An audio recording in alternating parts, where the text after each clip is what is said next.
giving each group of you a different era of history to research.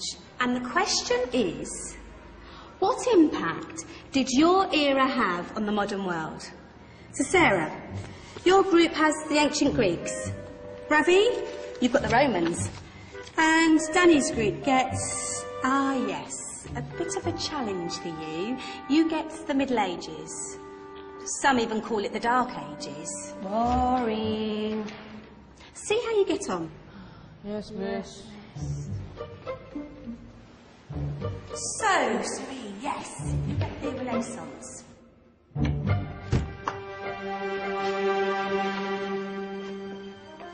Is that the librarian? I guess so. How are the Dark Ages going to have anything to do with us? Excuse me. Sorry to bother you. What do you want? We need to find out what impact the Dark Ages had on the modern world. Never was a period of history so poorly named. Don't touch. It's priceless. And I suppose someone's been filling your head with the usual nonsense, eh? 1,000 wasted years. A black hole in history, am I right? Yeah, sort of. You see, it's always the same.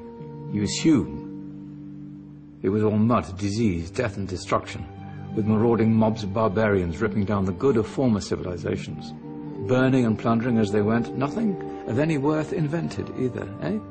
Oh, no. Go on, Beofrey. Sorry to bother you. Come on, it's probably not worth it.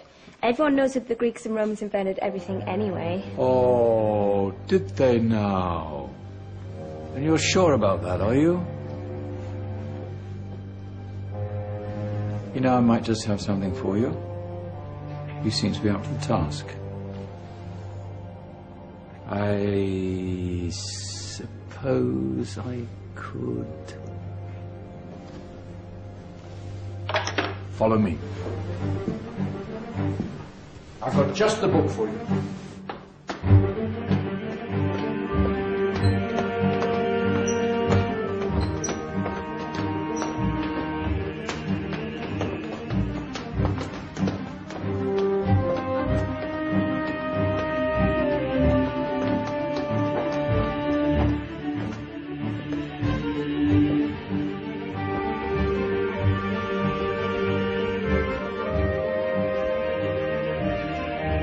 Where are we going? I don't know. Ask him.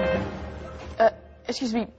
Where are we going? From darkness into light, my young friend. From ocean onto land, there are things you should know. Oh, yes, indeed. Yes, indeed.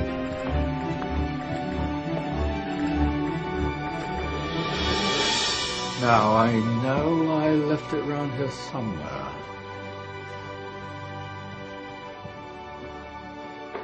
Ah, here it is. Now, take a look.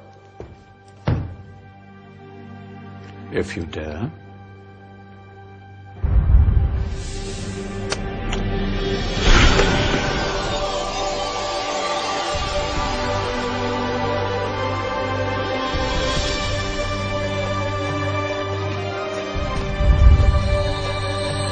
What's going on? Welcome to the Dark Ages, or as it should be known, the Golden Ages. Who are you? I am Al-Jazari, engineer and ingenious inventor. I thought you said this was the Dark Ages. It doesn't look very dark. That's because it's all a matter of perspective, my soon-to-be illuminated friend. Of course, there are parts of the world that weren't dark at all, but in a civilization that stretched from Spain to China, the golden rays of discovery and invention shone over everything. What civilization? The Muslim civilization, my young friend.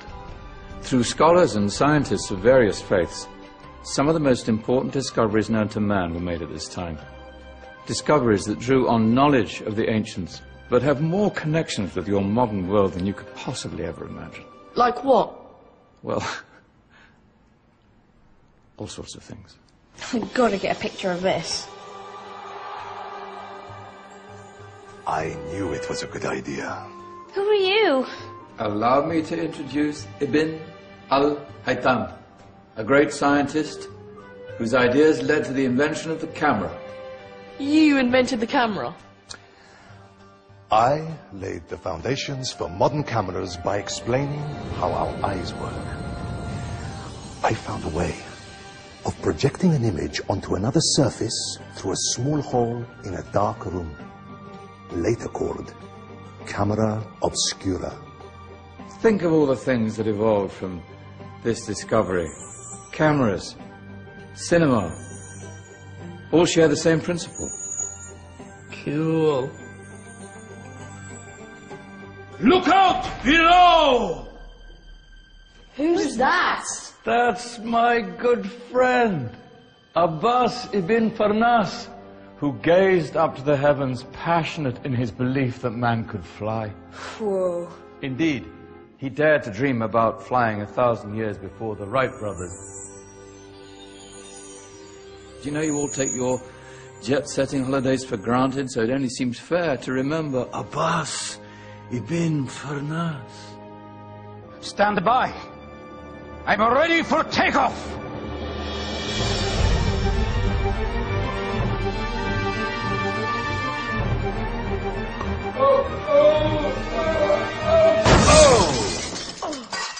He did forget one thing, though.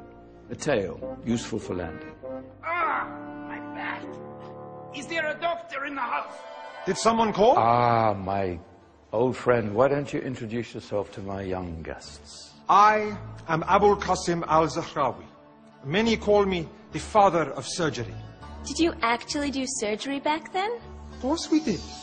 In fact, many of the surgical tools that I invented are still used in your modern hospitals.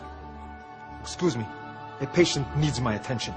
Scalpel? I think I may need some stitches. In that case, I'll use catgut. Catgut? From the gut of animals. Perfect for stitching up internal wounds. Your surgeons are still using it today. Sorry, mustache.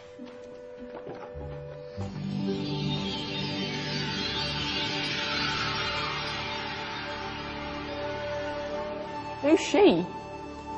That's Maryam al-Astrolabi, one of the many brilliant women of her time. She made sophisticated astrolabes.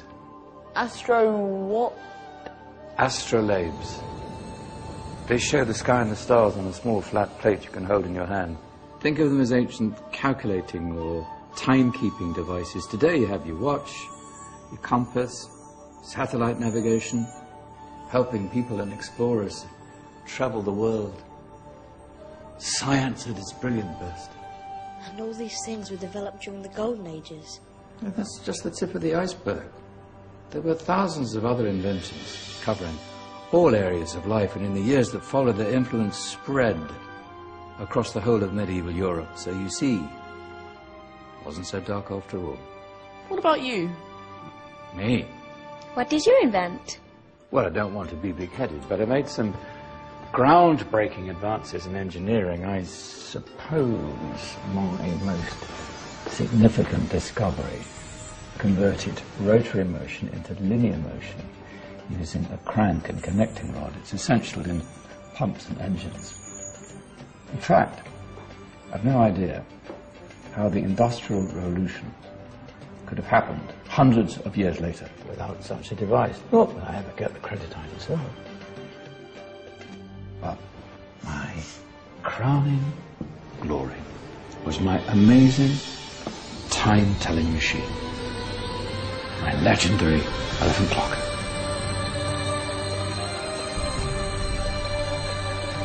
It's a clock. Yes. Dozens of components collected from different cultures around the world.